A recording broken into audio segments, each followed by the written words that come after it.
So hello guys and welcome back to my channel guide to glory.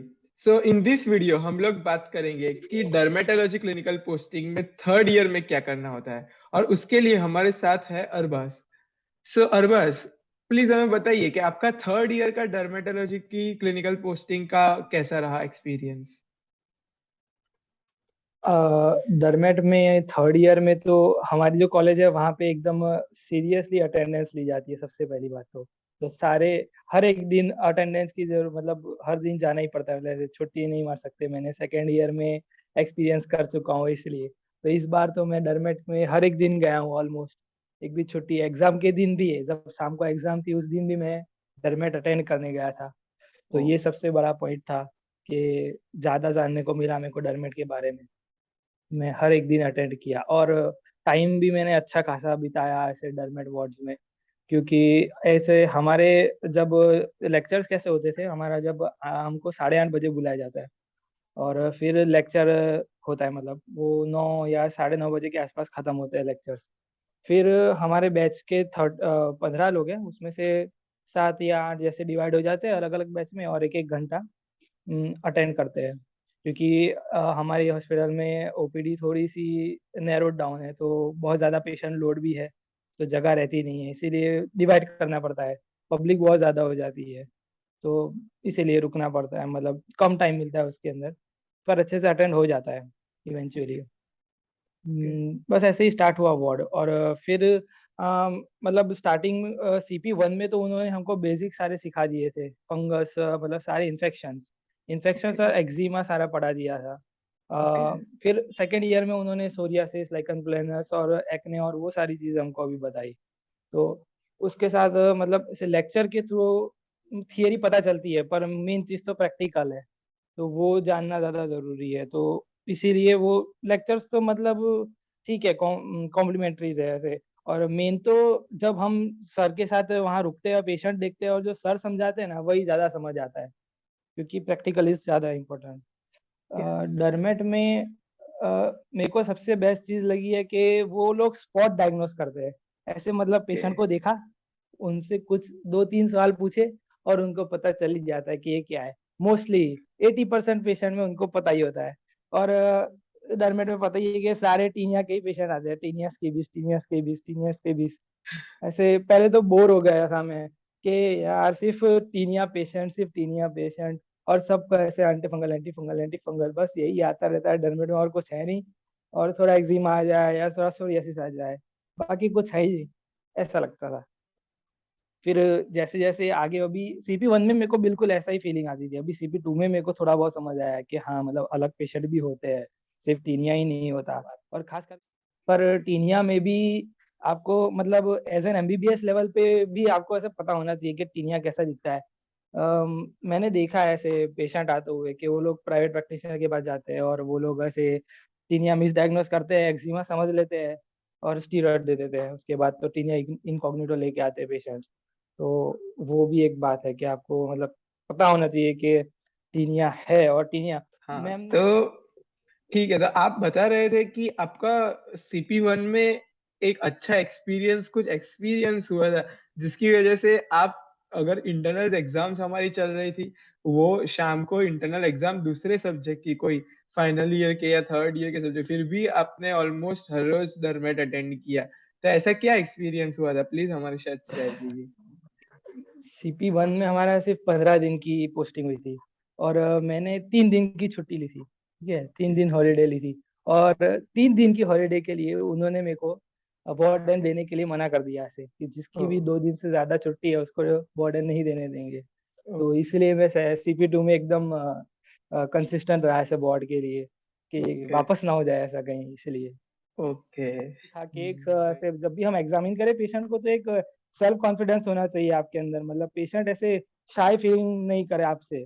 Okay. मतलब एक आपका behaviour ऐसा हो, आपका टच ऐसा हो हम्म। कि उसको बिल्कुल भी शाय फीलिंग ना है, ऐसा। हाँ, और मोर इम्पोर्टेंटली तो शायद आपको भी वो शाई फीलिंग ना है, क्योंकि कई बार हमको ही शाई फीलिंग आती है, हम्म उसकी वजह से हम भी कई बार एग्जामिन नहीं करते या फिर एग्जामिनेशन रूम में नहीं जाते।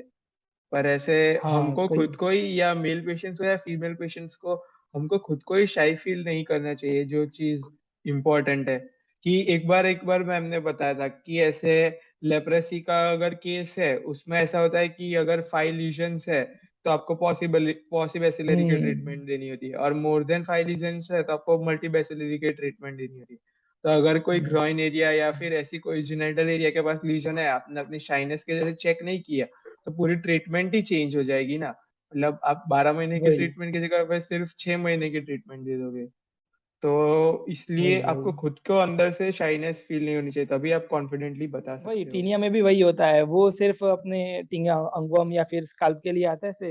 और हम पूछते हैं कि कुछ जेनिटल एरिया पे कुछ प्रॉब्लम है, वो जनरली मना ही करते हैं। और हम्म। जब हम इंसिस्ट करके उनको एग्जामिन करते हैं तो पता चलता है कि है उनको टीनिया। एग्जैक्टली तो एग्जैक्टली। तो पता चलता है वही। हाँ। और ऐसे हमारा तो वार्ड साथ में ही था, तो काफी अच्छा एक्सपीरियंस था, मतलब हमारे साथ में ऐसे। हाँ।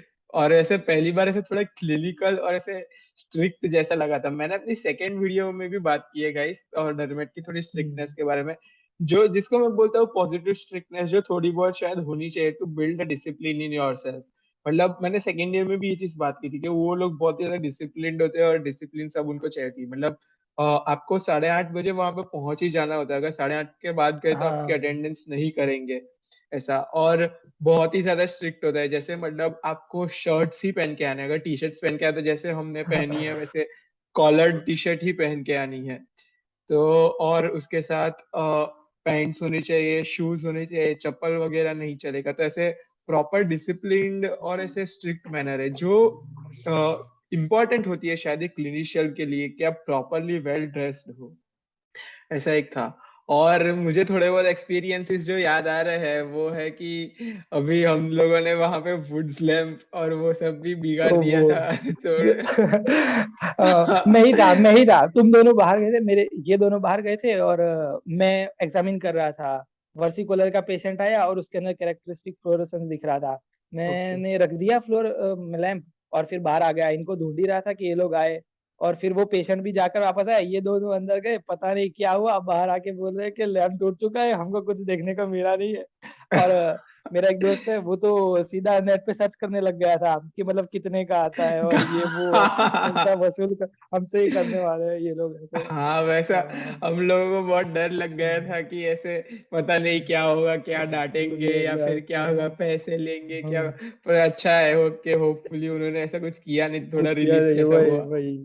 हाँ। हाँ। पर होप करते हैं अगर ये वीडियोस कोई टीचर देखे तो फिर उनको याद ना आ जाए और हमको अरे बुलाए ना। बट ऐसे बहुत ही ज्यादा अच्छा एक्सपीरियंस था। ऐसे वो लोग को भले भी कितने भी पेशेंट लोड हो, कितने भी इरिटेटेड हो, कितने भी फ्रस्ट्रेटेड हो, कुछ ना कुछ चल रहा हो, पर जब भी हम कोई भी क्वेश्चन पूछे थे वो बहुत अच्छी तरह से हमको एक्सप्लेन करते थे, सब कुछ समझाते थे। और बहुत ही ज्यादा अच्छा एक्सपीरियंस था उसकी वजह से। मुझे याद है कि हम लोगों ने सबने मिलके ऐसे टीचर्स को एक प्रेजेंट भी दिया था। तो ऐसे उन लोगों को भी बहुत अच्छा लगा था, और उनको उनको ऐसे क्या बोलते हैं, ऐसे जब हम किसी को ग्रेटिट्यूड हम खुद फील करते हैं और किसी को ऐसे अच्छा फील करवाते हैं, तो उसको उनके उनके चेहरों पे खुशियां देख के हमको भी बहुत खुशी होती है। तो वो है मतलब ये। द काइंड ऑफ सेइंग इसके ऐसे, if you want to get happiness spread happiness ऐसा। So that was really a nice experience overall ward का। तो अभी ये तो हमने एक्सपीरियंसेस की बात कर ली। अभी ये बताइए कि अगर एक स्टूडेंट है जो डर्मेटोलॉजी का वार्ड अटेंड करने जा रहा है, तो उसको क्या क्या चीजें देखनी चाहिए, क्या क्या चीजें अपने दिमाग में रखनी चाहिए, मतलब उसको क्या करना चाहिए डर्मेट के 2 वीक्स के दौरान। फर्स्टली तो वही मैंने जैसे बताया कि सारे पेशेंट टीनिया के आएंगे, तो पहले तो सेकेंड ईयर में भी हो तो माइक्रोवेव पढ़ ही लिया होगा टीनिया के बारे में। हम्म। तो जनरली जल्दी से जल्द वो पता लगा लोगे क्या होता है टीनिया, उसका लीजन हम्म। कैसा रहता है, अगर डीडी है तो कैसे रहते हैं डीडी उसके। और टीनिया को मतलब हटा दो, फिर वो वही रहता है, पूरे दिन वही पेशेंट आते रहते हैं, और ट्राई करो कि फिर बाद में उसके पीछे ना ही रहो। उसके बाद बहुत सारी चीजें जो देखने लायक है। फिर दूसरा ये आता है सोरियासिस, फिर लाइकन प्लेनस है, तो वही ओरल, तो वो मस्त है वो चीज मैंने जो बताया स्टार्टिंग में कि हाँ। स्पॉट डायग्नोस हाँ। करते हैं वो लोग। हाँ वो हाँ। ऐसे फिर क्लिनिशियन की फील आ जाती है रियल में, मतलब हाँ, without any investigation without generally ना ही कोई। इन्वेस्टिगेशन। यस, कि जैसे कि हम कोई भी इन्वेस्टिगेशन इतने ज्यादा कुछ मेजर टेस्ट भी नहीं करते थे। जो भी टेस्ट होते हैं वो एकदम क्विकली हो जाए, बेड साइड टेस्ट जिसको हम बोलते हैं वैसे। सो ऑलमोस्ट सारे, इफ नॉट ऑल, ऑलमोस्ट सारे केसेस ऐसे विदाउट इन्वेस्टिगेशन या विदाउट एनी टेस्ट, जस्ट जैसे आपने कहा मॉर्फोलॉजी या स्पॉट डायग्नोसिस है, तो वो एक प्रॉपर हमको क्लिनिशियन की फील देता है। So that's a very good nice experience. जी, ऐसे एक और उसके वजह से याद करना भी इजी होता है। इजी तो रहेगा, तो जनरल फिजिशियन भी आराम से ट्रीट कर सकता है ये सारी चीजों को। तो हाँ मेरे को वो बेस्ट चीज लगी कि अगर मैं डरमेट नहीं भी लूं तो भी अगर मैं सीख जाऊं तो मैं आराम से ट्रीट कर सकता हूँ बेसिक्स चीजों को, बेसिक, बेसिक जो कि चीजों को बहुत सही। कॉमन है। हाँ, हाँ मतलब ऐसे बेसिक लेवल के अगर कोई केसेस है तो आप इजीली ट्रीट कर पाओ। ट्रीट कर सकते हैं। और मैक्सिमम केसेस वही बेसिक ही होते हैं ज्यादातर। हाँ जैसे तो हमने बताया मतलब कि पहले तो टीनिया के ही हाँ बहुत सारे होंगे, फिर हाँ एक्ने, हाँ सोरियासिस, लाइकन प्लेनस, एक्जिमा। हाँ हाँ सही बात है। सो दैट वाज द थिंग। तो अगर मतलब आप क्या करते थे, मतलब उसके साथ वार्ड के साथ साथ पढ़ते थे डर्मेटोलॉजी बाद में जाके, या फिर क्या करते थे, मतलब क्या करना मतलब चाहिए, पढ़ना मैं, चाहिए? पढ़ना तो चाहिए, मैं तो ऐसे ही कहूंगा, पर अगर अच्छे लेक्चर्स हो रहे हैं और अच्छे रेसिडेंट्स है जो आपको मतलब क्लास में ही, मतलब वहीं ओपीडी में ही पढ़ा रहे हैं, जो भी आप पूछोगे वो सारी चीजें वहाँ बता रहे हो, और अगर आपको इंटरेस्ट है तो मोबाइल में पीडीएफ डाउनलोड कर लो, नीना खन्ना की बुक आती है, उसी से ओके देख लेने की इमेजेस। ओके बाकी तो मैं इतना एम्फेसाइज नहीं करूंगा कि डरमेट के साथ पढ़ना चाहिए। बाकी ट्रीटमेंट और वो सब आप ओपीडी में सीख सकते हो। तो अगर ओपीडी अच्छे से कर लो तो सेल्फ लर्निंग की भी जरूरत नहीं है, घर पे जाके पढ़ने की कोई जरूरत नहीं है। ऐसा ओके। है। सो ये बेनिफिशियल है कि आप हाँ, उधर के उधर ही सीख सकते हो, तो आपका टाइम भी बहुत सीख सेव होगा। सकते हो। पहले तो वुड्स लैम्प है जो मतलब देखना ही चाहिए। कई लोग हाँ ऐसा बोलते हैं कि नहीं दिखता वुड्स लैम्प में और ये वो, पर दिखता है, फ्लोरेसेंस दिखता है। वो पता ना चले कि कोरल है, कोरल रेड है या येलो है, वो पता ना चले, पर फ्लोरेसेंस तो पक्का पता चलता है कि हाँ ओके मतलब एनहांसमेंट हुआ है। तो ओके वो देखना ही चाहिए, मतलब एक बार तो एक्सपीरियंस करना चाहिए। सही बात। अभी हम्म। डरमेट की जो वर्ड एंडिंग एग्जाम होती है, उसमें क्या क्या पूछा जाता है और उसके लिए कैसे प्रिपेयर करें? हमारे कॉलेज में डरमेट की एग्जाम एमसीक्यू फॉर्म में हुई थी। ओके। मतलब ज्यादातर, आई होप कि सब जगह ही एमसीक्यू ही होती होगी, हाँ ज्यादा से ज्यादा वाइवा लेंगे। तो मेरे को तो वही लगता है कि जो भी हम लोग वार्ड में करते हैं और पढ़ते हैं वही सारा आ जाता है। अगर ओके कुछ कुछ थियरी बेस्ड है तो वो माइक्रोबायोलॉजी के लिए, जो माइक्रोबायोलॉजी रिलेटेड जो हमको चीजें याद नहीं रहती ना, वही है जो हमको याद रखने जैसी है। बाकी okay most of the things तो आप वही वार्ड में जो पढ़ते हो वही। अगर ओके। पढ़ने जाओ तो वास्ट सिलेबस है डरमेट हम्म का। मैंने नीना खन्ना बुक देखी है, बहुत ही ज्यादा वास्ट है। हम्म तो स्पेसिफिकली पढ़ने जाए तो नहीं हो पाता। हाँ, अगर डिजीजेस पढ़ने हैं, major diseases, psoriasis, lichen planus, eczema के बारे में थोड़ा पढ़ना है, टीनियाज, इन्फेक्शंस, तो उसके बारे में पढ़ा जा सकता है। सिफिलिस और लेप्रेसी, वो भी इम्पोर्टेंट है, तो वो पढ़ लेना चाहिए अगर पढ़ना ही हो बुक से। बाकी तो हो ही जाता है डर में। ओके। मतलब अगर किसी को डेप्थ में जाना हो तो वो नीना खन्ना की पीडीएफ से पढ़ सकते हैं, और पढ़ अगर सकता बहुत है, ज्यादा हाँ। डेप्थ में जाना तो बुक खरीद सकते हैं, वरना उसके अलावा बेसिक हम्म। लेक्चर्स और ओपीडी वगैरह से हो जाएगा। ओपीडी से हो जाएगा। हम्म, और रेसिडेंट्स कुछ क्लू दे ही देते हैं कि कैसे क्वेश्चन आते हैं, हम्म, तो उससे ही पता चल जाएगा। ये कॉजेटिव ओके। ऑर्गेनिजम्स पूछ रहे हैं तो फिर माइक्रो से याद करने ही पड़ रहे हैं। ऐसा है। हाँ सही है। और एक लास्ट चीज हमें बताइए before we wind up the session, कि ऐसा क्या मोटिवेशन था आपको कि ऐसे जब कोई भी बच्चा खड़ा नहीं होता था ओपीडी में, फिर भी आप खड़े होते थे, बहुत सारे केसेस देखते थे, और मतलब ऐसे सारे बच्चों में ओवरऑल आपने सबसे ज्यादा अटेंड की होगी वो पोस्टिंग और सब। अगर कोई भी नहीं है, मतलब सब बच्चे किसी रूम में जाके कुछ और पढ़ रहे हैं, कोई और एग्जाम है शाम को या ऐसा कुछ है, फिर भी मतलब आप डरमेट में स्टिक रह रहे हैं ऐसे, और वापिस मैंने आपको देखा है कि आप ऐसे वापिस जाके भी रूम पे पढ़ते थे डरमेट, तो वो मोटिवेशन क्या था आपके लिए? पहला तो यही कि मेरे साथ जो सीपी 1 में हुआ था, तो उसके बाद से मैं बहुत अटेंटिव हो गया था इधर। और ओके फिर मैंने ये देखा कि स्पॉट डायग्नोसिस हो रहा है, ये सही है, ये इसमें कोई इन्वेस्टिगेशन की जरूरत नहीं है। तो अगर मैं डरमेट, मेरे को वैसे भी डरमेट लेने का मन तो था ही नहीं कि अगर मैं पीजी करूं तो डरमेट तो लूंगा नहीं।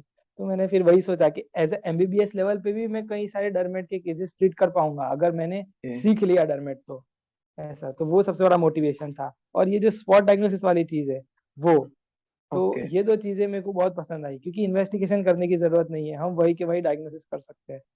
तो ये एक बहुत बड़ा मोटिवेशन था।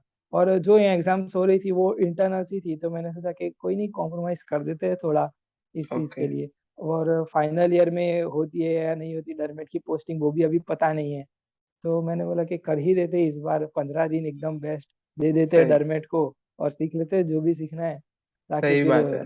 मतलब डरमेट फिर जिंदगी से हट जाएगा ऐसे।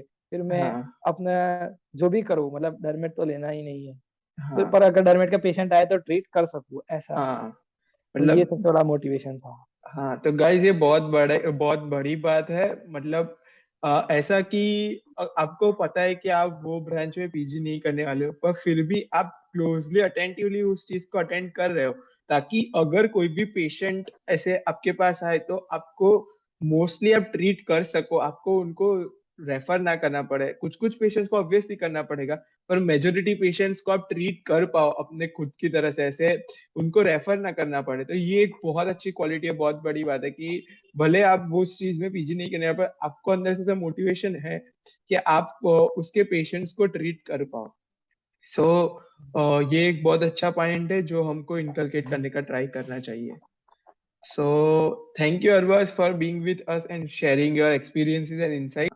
So this was all about this video, guys.